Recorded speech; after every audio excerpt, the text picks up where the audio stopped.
Today we are talking to B.o.W. He's a British game developer and graphic designer who has been working in the video game industry since the late 80s. He started out as a pixel artist on home computers such as Commodore Amiga, Atari ST, and worked on early titles such Battle Valley and others. In the 90s, he was involved in games like Dizzy and Tempest 2000, and later he worked as a level designer on Tomb Raider games. Welcome to our podcast. Hi, Joey. Do you remember your first contact to computer games?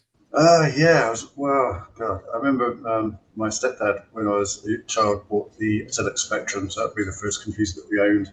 And then I think we had an Atari 2600 console after that. So that was going back quite a while. I was born in 72, so I must have been about maybe 9 or 10 at that time. So it would be kind of like early 80s, very early 80s, I think.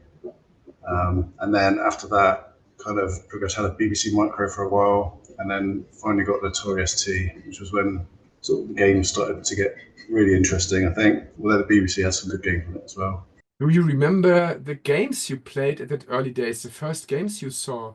Yeah, I mean, obviously, that Spectrum was kind of like Horoscope Skiing and Manic Miner, games like that.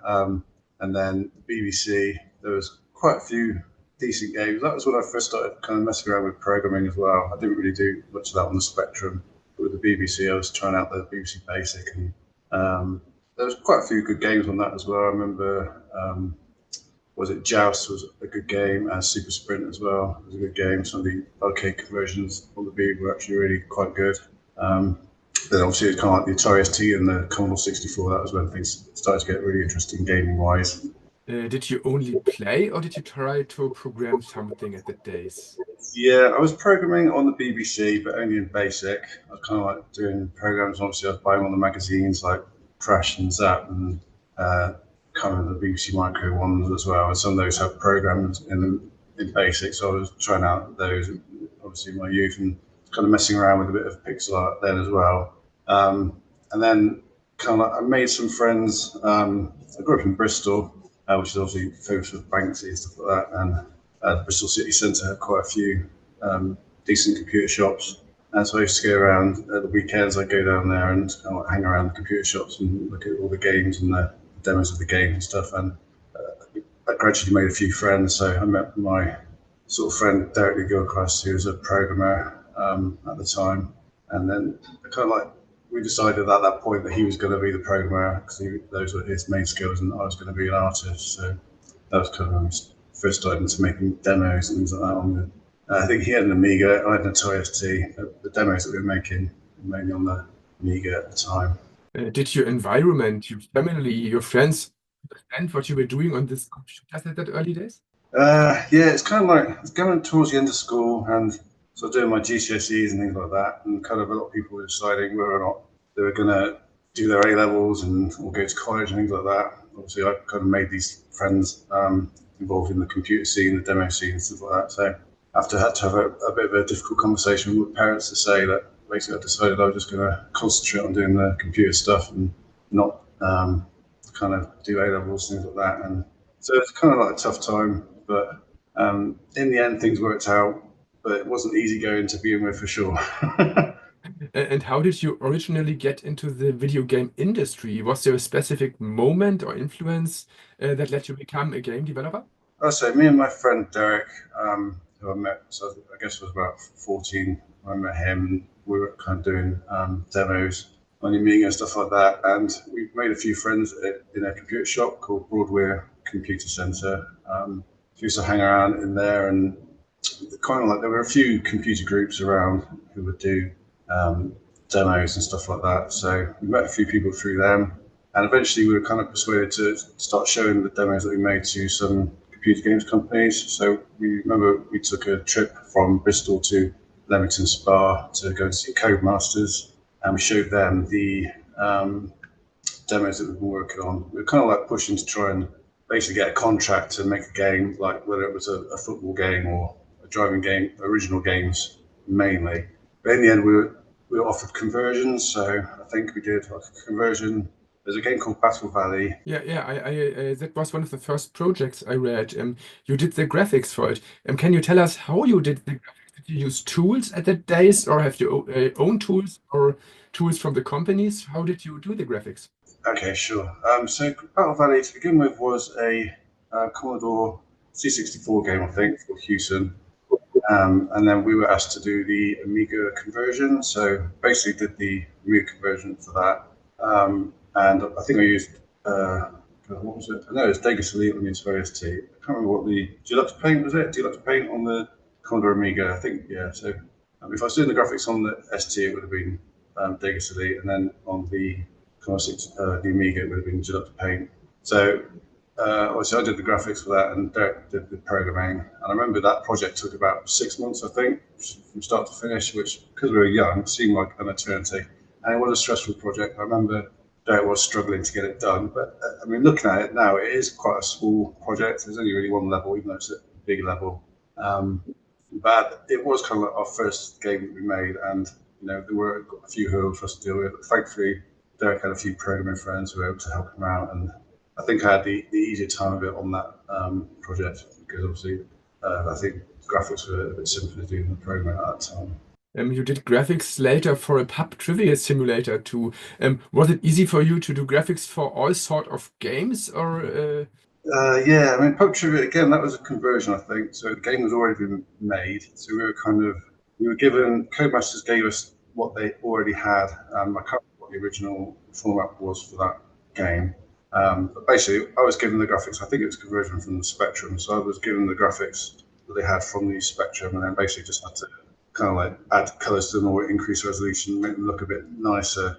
So it wasn't kind of like starting from scratch. Obviously, doing a conversion is a much easier job than making an original game because they've already, the game is already there. And they can give you whatever they've got already, graphics wise. And so, I mean, but as an introduction to making games, it's an ideal start, really. in the early 90s you worked on the cult classic Fantastic Adventures of Dizzy.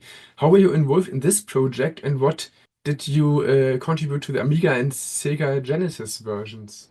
Okay. Well, Derek, at that time, Derek had gone on he had a proper job at Codemasters. So I think I ended up going to Farron for a while, working with images on Llama's app with Jeff Minter. And Derek had gone to Codemasters and he was doing games with them. And then I kind of came up to the end of doing Llama's app. And Derek said that he needed an artist in Leamington to work on Fantastic Dizzy with him because he was doing a conversion for that. I think he did the Amiga version and the Mega Drive version. I think it was the Mega Drive version that we were working on, or I think we did a bit of both. But again, that was a conversion from the original game, which had obviously been developed by the Oliver twins. Again, it's a long time ago. I can't remember exactly which platform they developed. So it might have been the SNES, probably the Super Nintendo version that we were converting over then. So I just joined Derek then at the tail end of that project.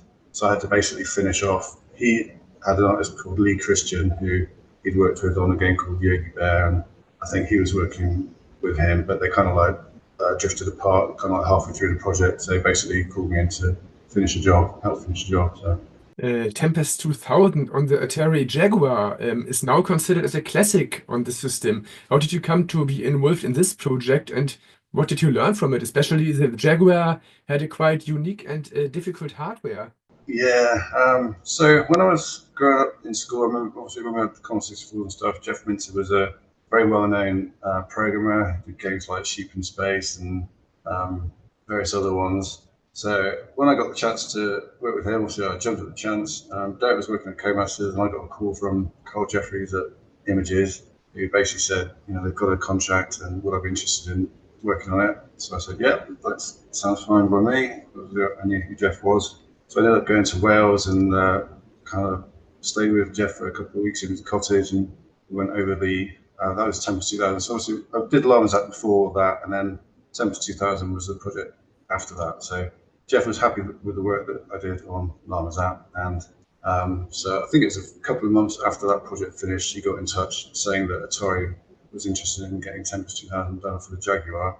And so I remember going to his cottage in Wales, and he was kind of like had all the kit there, and he was messing around with it. And when I saw everything they had going with the Starfield and everything and the effects of that, I was really impressed, and I could tell pretty much straight away that it was going to be a big hit.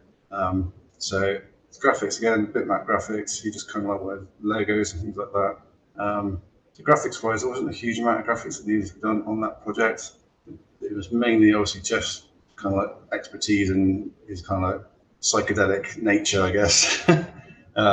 He really, it was his programming and the game itself that made it a classic game. But I like to think that graphics fitted the game quite well. So it's mainly like fonts.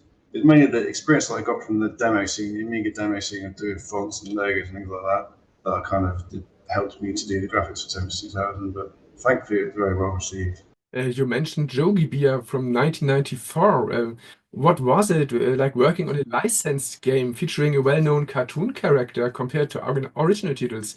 Were there requirements or restrictions while doing this?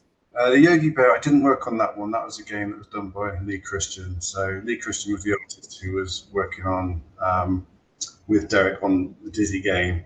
So Dizzy again, Dizzy and Yogi, I think they kind of got a cartoony style. So he was kind of the main artist that Derek was working with at that time, but they kind of like drifted apart halfway through the Dizzy game. And basically that's when I was kind of like drafted in to work with that as well, because obviously Dizzy was quite a cartoony character and had a certain style that, so I had to kind of stick with the graphical style of it. But I think in the end, it did quite well. And after that, we did the Amiga version as well. So we did the conversion from the Mega Drive to the Amiga, and that went pretty well as well, because that had a parallax feel. So I remember Derek had quite a few challenges to work through on that one.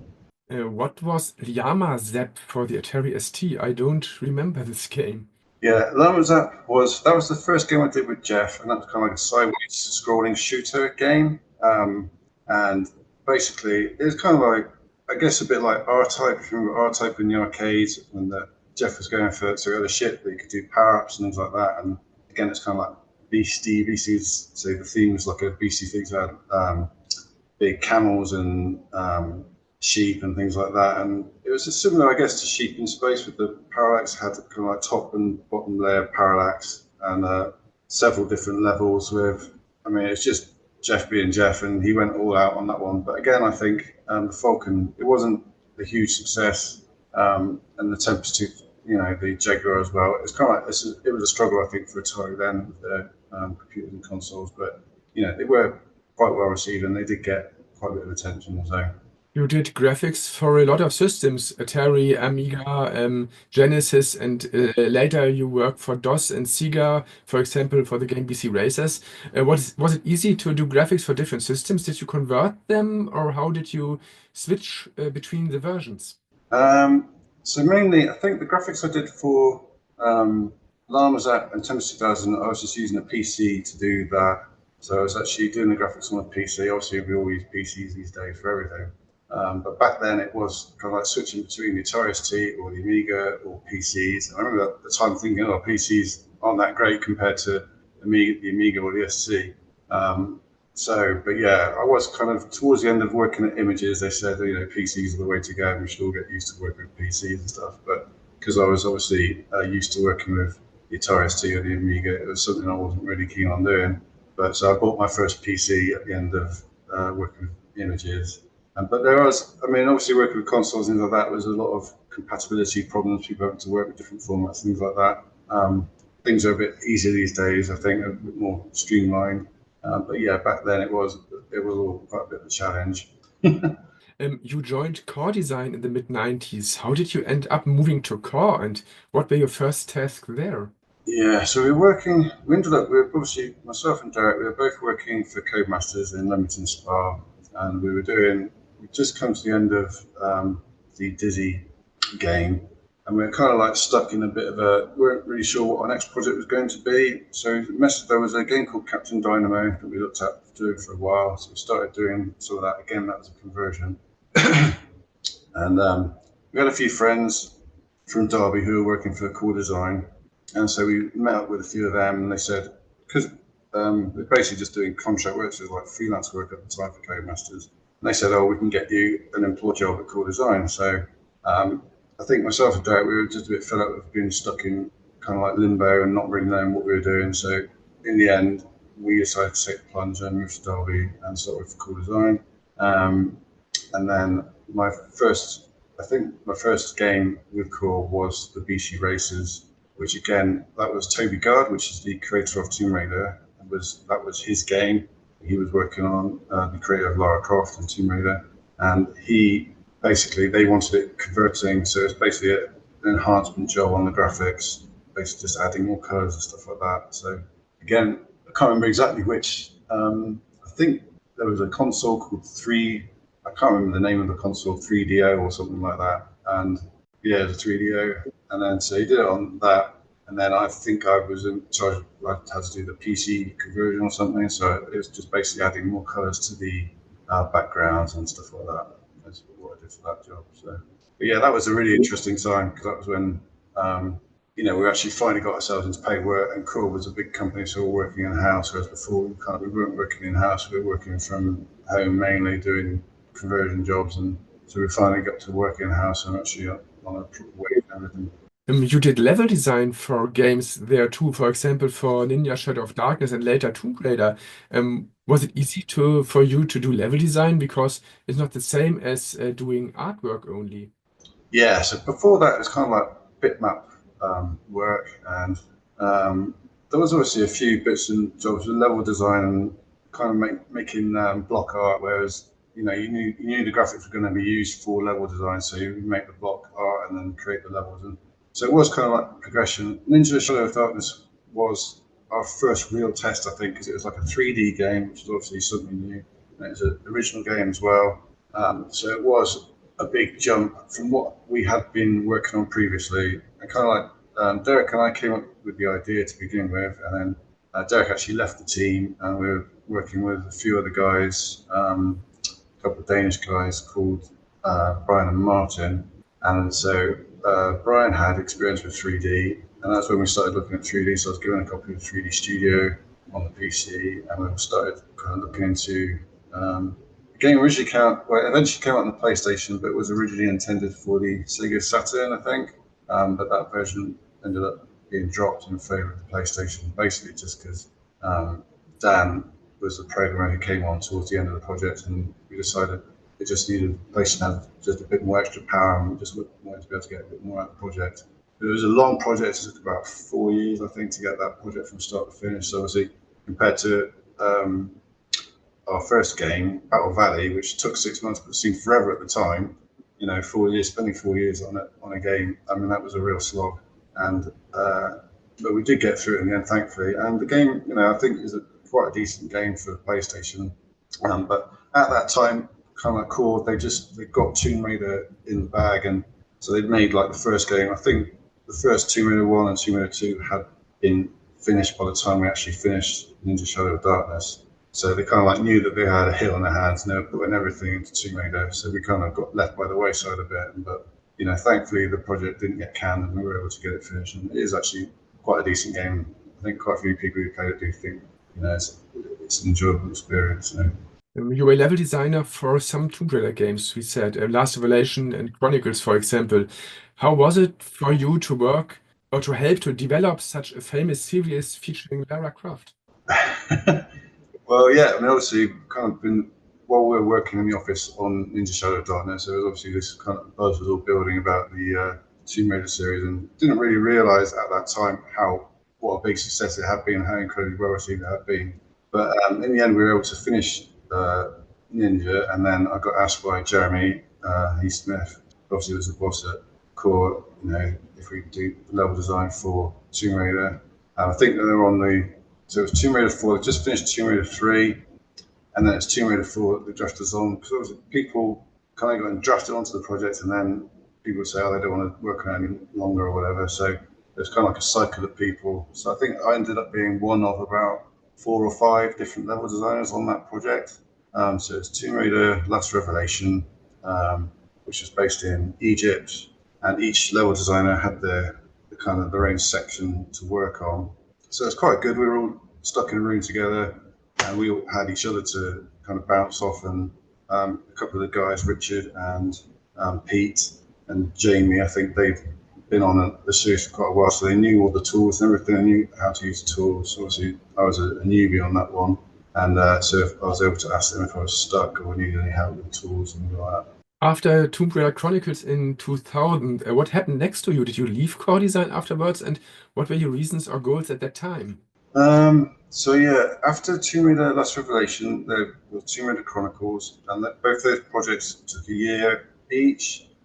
I was actually started. I caught German measles when I was a few years into the course. I think I went to court for about 10 years, and I caught German measles maybe 2 or 3 years in. At that time, it was quite it was quite painful. I had it for about 2 or 3 weeks. So it was quite painful. I remember I actually developed a condition called psoriasis at that time, and after a while, I realised that it was starting to affect my joints as well. So I was able to get Tomb Raider That's Revelation finished and Tomb Raider Chronicles was finished, but I was starting to struggle with my medication I've been put on, seeing the doctor and stuff like that, and I basically kind of being at the forefront working. There was a lot of pressure working on those games, and I did enjoy it. And it wasn't outrageous pressure because the tool set was there. We just had to get the levels done. But the next game after that was going to be Tomb Raider Angel of Darkness, which was I think the PlayStation 2 game. So they wanted everyone to be doing like proper next generation graphics and stuff like that. And basically, I just didn't feel at the time because I had problems with my health that I wasn't really up to that task at that time. So in the end, I decided that it just wasn't going to be for me. And I did hang around the core for a while, about another year or so. And I was trying to get a project management job, but in the end, they already had a couple of project managers, and they didn't. It just wasn't to be. So I ended up leaving and taking a bit of time off. So I went abroad. I went abroad for a while and did a bit of had a break from it all, basically. A break for a while, 6 months or so. But later you did a localization of a game I read, Deep Water Adventures Diver in 2006. What were your tasks there? Yeah. So basically, when I went abroad. I went to Thailand for a while, and I stayed there and I did a bit of diving while I was in. I went to Koh Tao and Koh Phanang and did a diving course there for six months or so. I did like a PADI, open water, and then advanced diver training, and then eventually up to assistant instructor. And then when I came back, I was kind of like interested in doing a diving game, and so I did a bit of googling online, and I found this company who had done a diving game, which was called Diving Deep Water Adventures. Basically, they were just about finishing it off. So I just got a bit involved with them. I sent them an email and sent them a few pictures and even said, I'm really interested in diving. I think it's a great idea for a game. And so I got chatting with them, and then they said they were looking for a publisher. So I tried to find them a publisher here in the UK. I kind of got in touch with Codemasters and a couple of other companies to see what they thought. And I ended up helping them out with just doing a bit of kind of like translations and stuff. But in the end, it wasn't to be. I mean, they did give me a credit on the game, which was great of them. And they were, a nice bunch of people. We had a few nice conversations with them, but unfortunately, we weren't able to kind of progress the gaming idea of the game as much as we wanted to do. Uh, the next 15 years, I did not find your name in games. Did you leave this scene 15 years, or what did you do until the VR experience later? Yeah, so I say I went to university for a bit. I did some studying business management at university, so I spent a few years there. I was kind of like keeping an eye on things, and I ended up opting for. I decided to start up my own company, so I started up Triggerfish Studios, and um, basically we now kind of help people. Have a few employees who work for us from home, basically doing stuff there. Obviously, we have the company now called Triggerfish Games. But it has been a long road. It's taken a while to get to where it is today. But yeah, so basically, I'm now a manager and I have my own company, and we have like two virtual reality games under our belt now, which is B.o.W Water VR and the sequel to that, which is called B.o.W II VR. And we have, as well as that, we have a few people who work from home on various projects as well. You mentioned this, you joined as a game designer with Bodies of Water in 2021. What motivated you to develop a VR game after such a long time? Right. I mean, like I said, I was really interested in diving. I did diving as a sport. I got interested in it after I left core design. Went on holiday and did a few paddock courses. And at that time, I was thinking that diving would be a great idea for a game.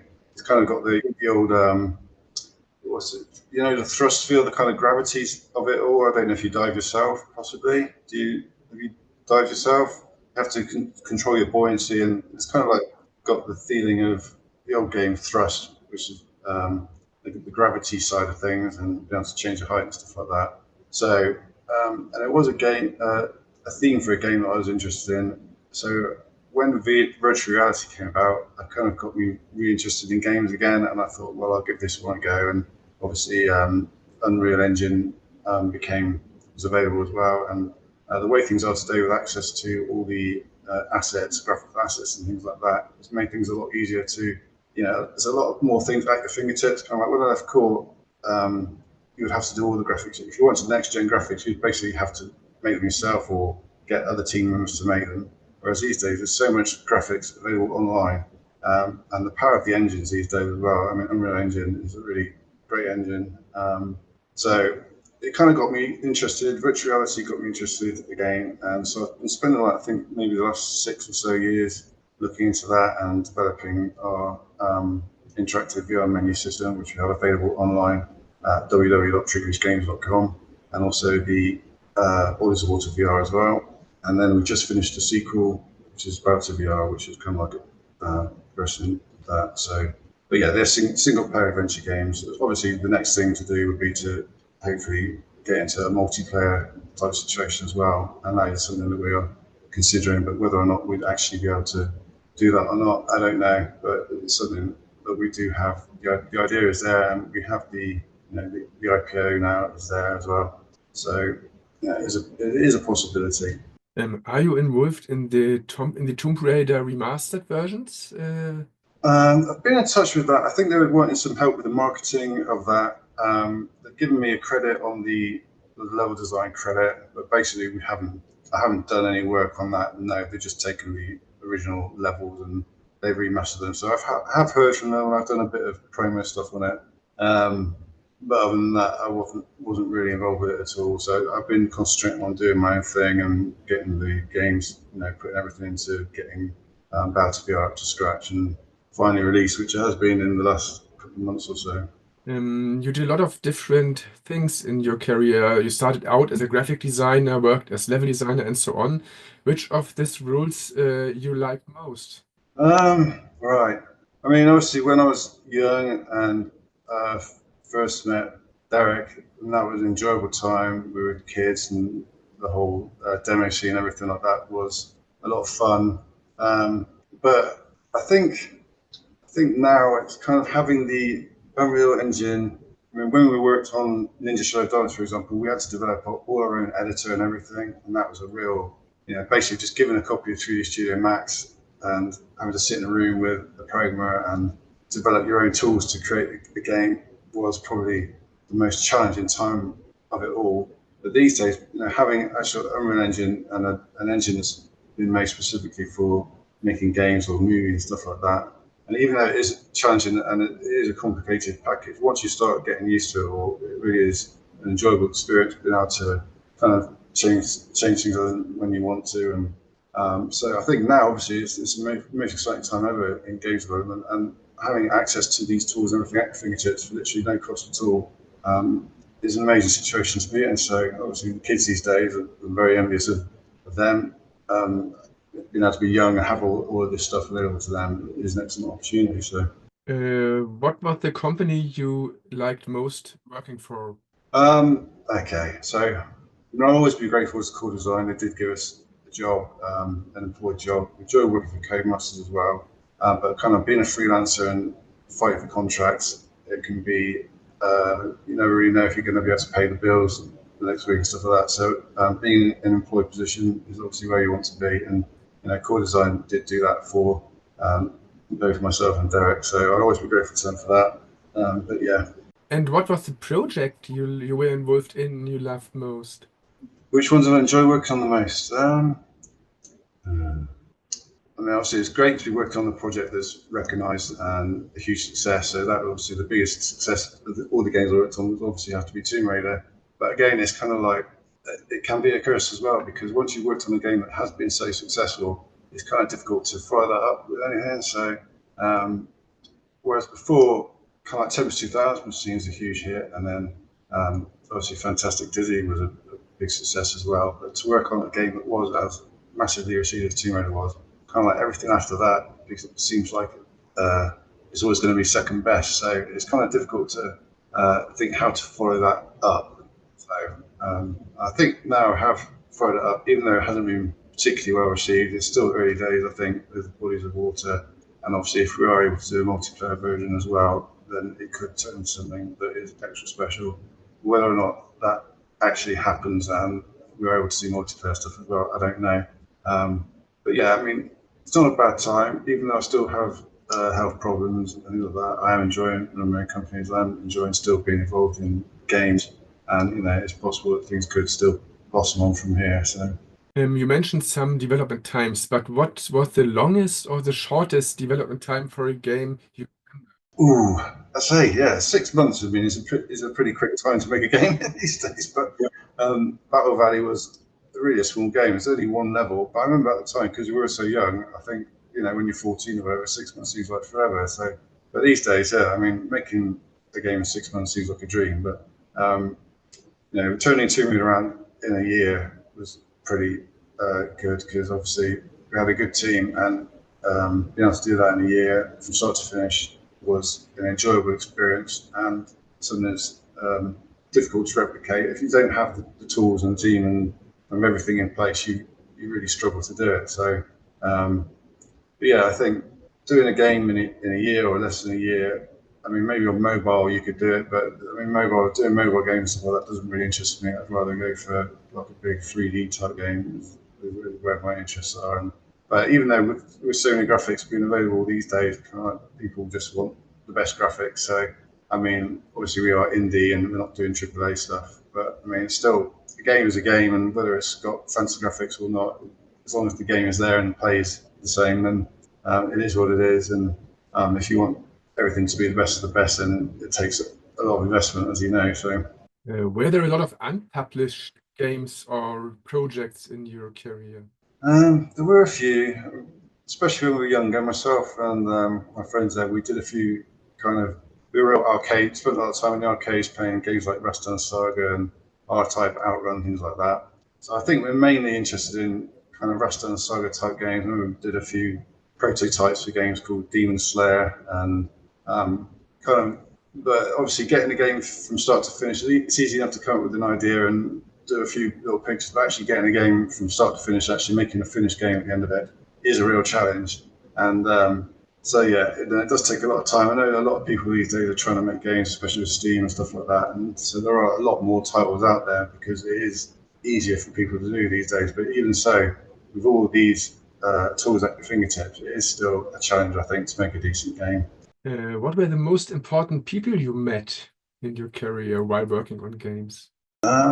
So yeah, I think obviously my friend Derek, who I first met in Bristol, he still lives here in Derby, and I'm kind of near Derby as well. But we've kind of drifted apart. Like I said, I'm using Unreal Engine, and the last time I spoke to him and his friends there, they were using Unity Engine. So they've been doing their thing, and I've been doing mine. I know they're still about, but he's obviously been one of the main people in my life, and friends that I've made through him, Dan Scott and Alan Lucas, people I met at Core Design or Codemasters.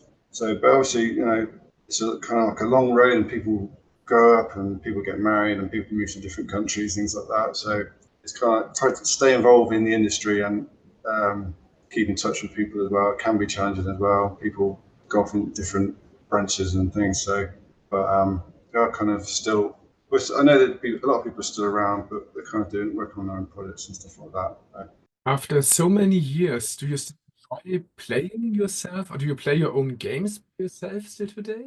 I do play games somewhat. I think the last game I played really was Half-Life Alyx, and that kind of got me hyped to do a virtual reality game as well. But yeah, you do when you're developing a game. Obviously, you spend a lot of time playing your own games because you have to kind of test the levels and test things are working okay. So I have spent a lot of time doing that. I do play with games on Steam. but yeah, basically spend a lot of time doing web design work and levels and stuff, and obviously a lot of the assets and things like that. Bodies of water. We've been working with people online, but who are abroad or buying asset packs. So that's basically how this game has been developed. Is retro hardware or software or games, are they still in your possession today? Do you have a collection of the games you were involved?